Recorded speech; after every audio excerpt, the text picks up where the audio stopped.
Assalamualaikum warahmatullahi wabarakatuh. Bismillah, alhamdulillah, wassalatu wassalamu ala rasulillah Muhammad ibn Abdillah, wala hawla wala quwata illa billah, amma ba'd. Para pemirsa yang budiman, yang dirahmati Allah subhanahu wa ta'ala, puji syukur alhamdulillah, hari ini kita bisa berjumpa dalam program lembaga Ta'lif wan Nasyr LTNNU Kota Depok.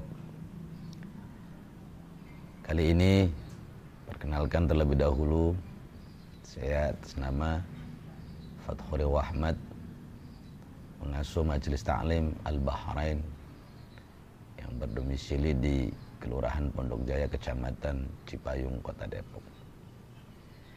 Melalui media ini, izinkan saya menyampaikan beberapa hal terkait dengan eksistensi majelis yang kami asuh. Majelis ini berdiri sejak tahun 2010.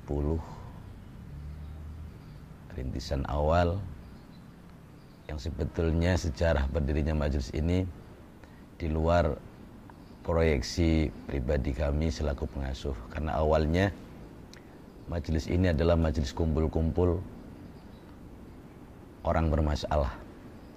Jadi artinya bermasalah, awalnya orang konsultasi tentang problem kehidupan keseharian, problem ekonomi, problem rumah tangga, kemudian bahkan problem keagamaan. Kemudian mengalir dari waktu ke waktu, kemudian muncul ide gagasannya bukan dari saya pribadi, tetapi justru dari jamaah yang sering kongko bareng di majelis ini. Maka kemudian terbersit, bagaimana kalau kemudian kumpul-kumpul yang tadinya mengalir ngalor ngidul kemudian menjadi sebuah majelis, karena usulannya bagaimana kalau kita ngaji baik. Dari situlah kemudian majelis ini kami dirikan dalam bentuk yang sangat sederhana dan simpel. Nah, sebagai sekedar gambaran bahwa kenapa majelis ini kami namakan Al-Bahrain, dua samudra. Dua samudra ini punya makna dari dua poin. Pertama, bahwa Al-Bahrain yang kami maksud pertama adalah Bahrul Ulum, dan yang kedua adalah Bahrul Anwar. Yang itu kemudian menjadi cikal bakal nama kedua anak saya. Bahrul Ulum dimaknai sebagai lautan samudra ilmu.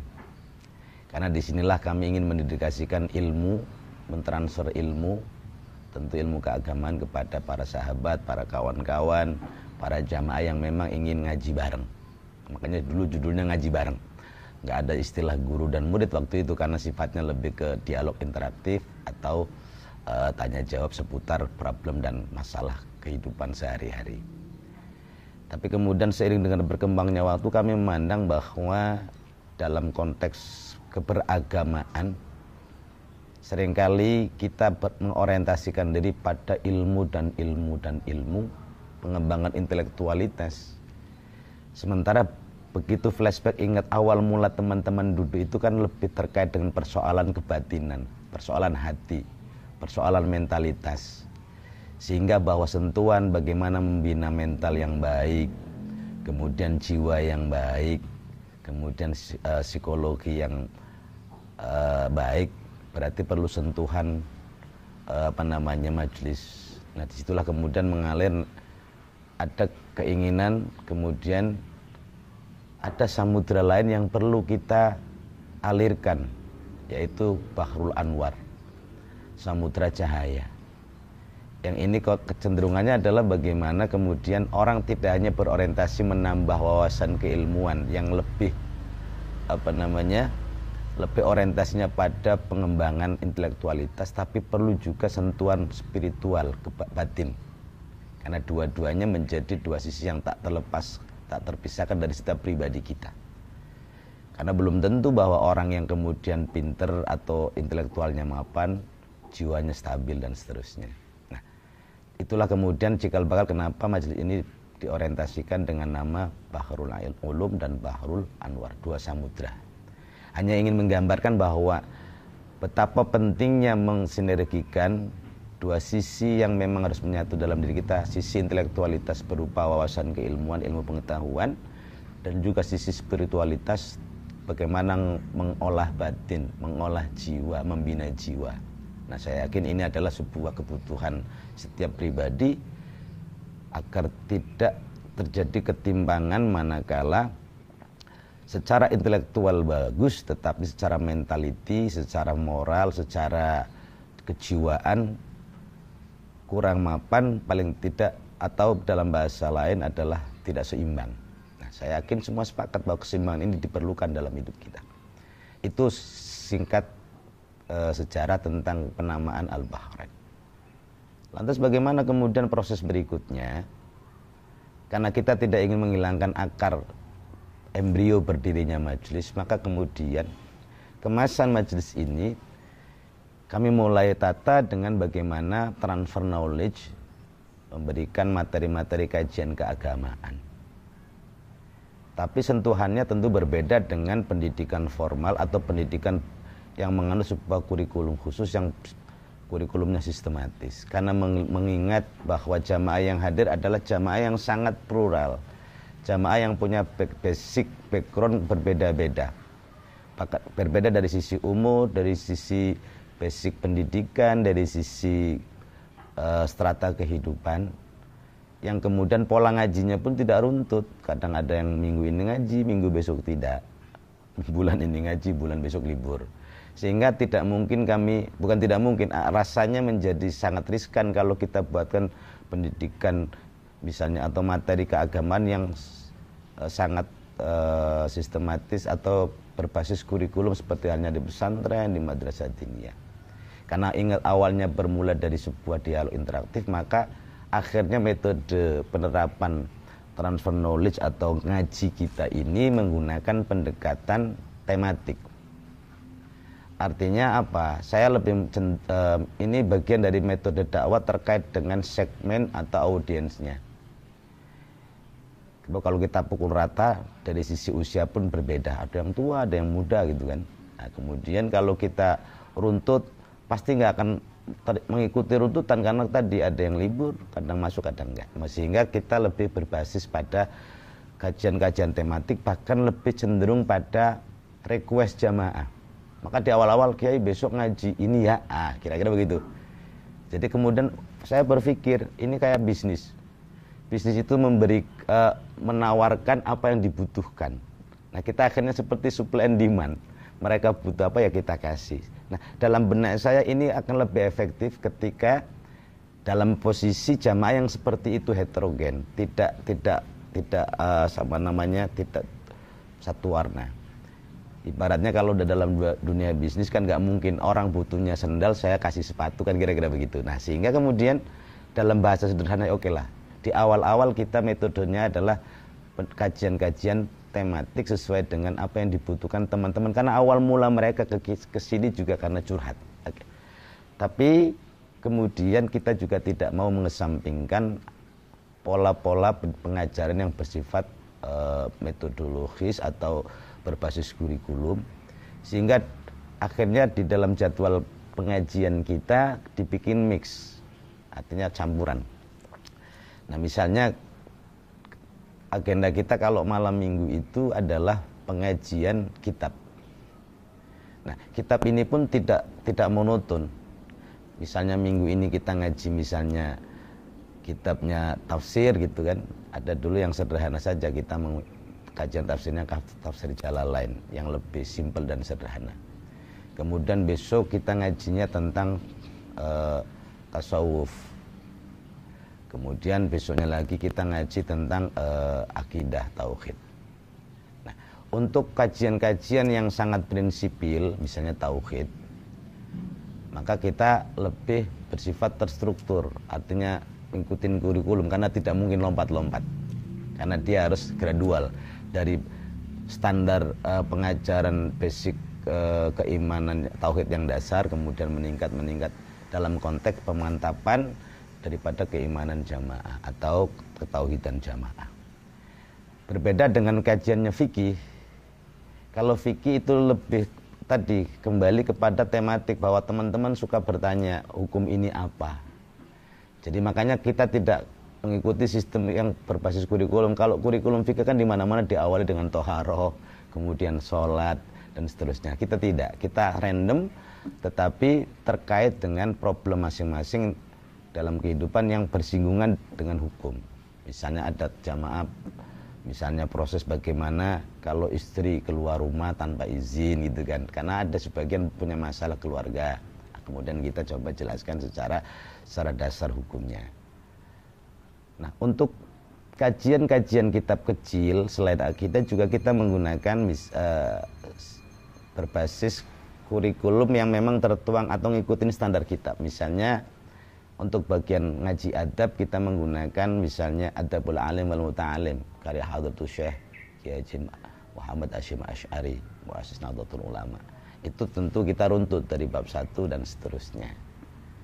Nah, bab tasawuf juga karena tasawuf ini tidak kita lempar lepas sesuai dengan pertanyaan, maka kita juga buat runtut dasar-dasar tentang tasawuf. Maka kita di dalam taklim kita ini, kalau tasawuf yang sifatnya teoritis, kita menggunakan kitab namanya Haqaiqu An-Tasawuf karya Syekh Isa.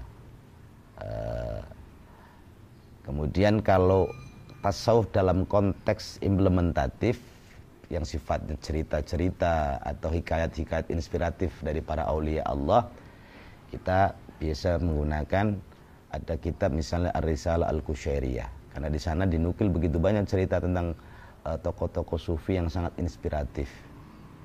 Kemudian atau kita menggunakan penggalan-penggalan pelajaran tasawuf yang tematik, misalnya menggunakan kitab Al-Ghuniyah li Thalibi Thariqil Haq karya Tuan Syekh Abdul Qadir Al-Jailani. Nah, kira-kira gambaran itu materinya. Nah, itu malam minggu kita rolling begitu sehingga tidak menjemukan jamaah.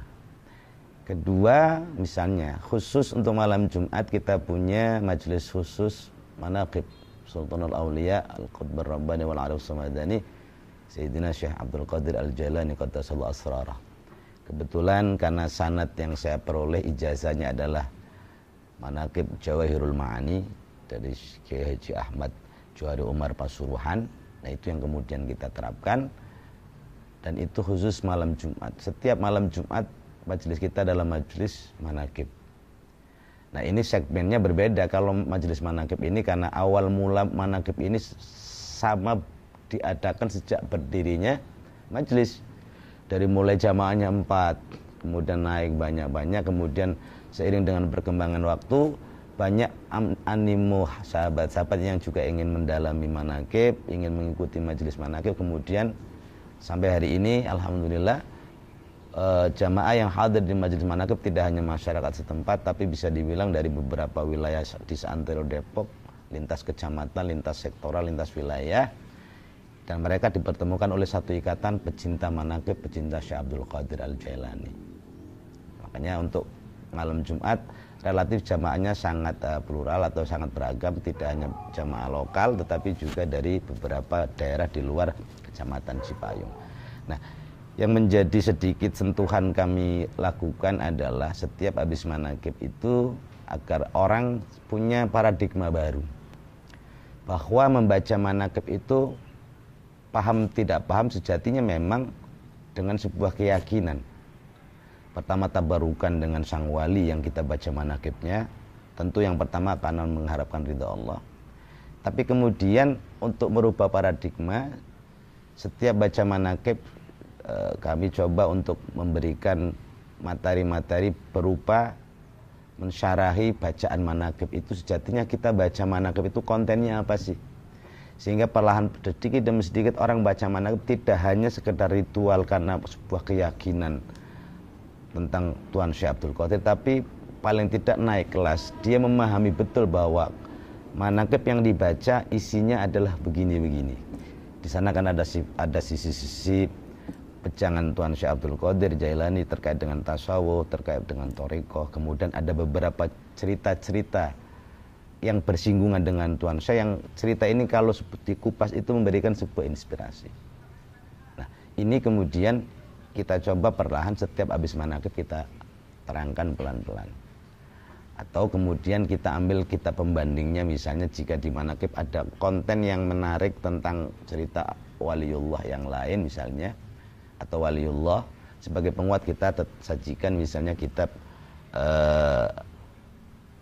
Al-Ghuniyah ataupun tadi misalnya Risalah Al-Qusyariyah dan beberapa kitab pembanding lain, sehingga wawasannya semakin, selain ngaji zikrullah, wawasan keilmuannya juga didapat. Tetapi memang porsinya sangat terbatas, karena manaqib sendiri kalau dibaca secara pelan, secara tartil itu ya hampir 2,5 jam, sehingga porsi untuk kajian kitabnya itu cukup 10-20 menit ya di penghujung akhir sebelum doa ikhtitam. Nah, itulah gambaran tentang majelis taklim yang kita dirikan. Nah,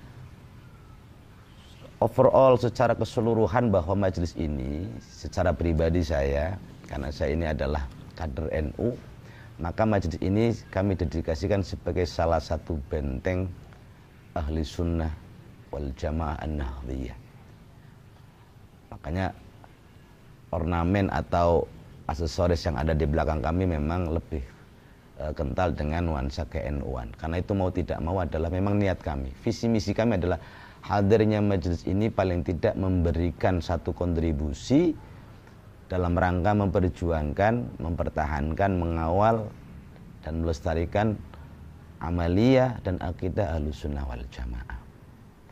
Apalagi kemudian atas izin Allah, majelis ini juga sejak tahun 2018 kami jadikan markas Jam'iyah Ahlut-Thariqah Al-Mu'tabarah An-Nahdhiyah Jatman Kota Depok, sehingga ada semacam program sinkron atau paralel, di mana kami juga memang dari awal ingin betul memperkuat segmen atau aspek rohaniyah, di mana kami kuatkan dari sisi-sisi zikrullah di sini, munajat, kemudian istighosah, manaqib dan seterusnya, dan kemudian nyambung dengan Jatman yang memang adalah Jam'iyah Ahlut-Thariqah Al-Mu'tabarah di bawah naungan NU.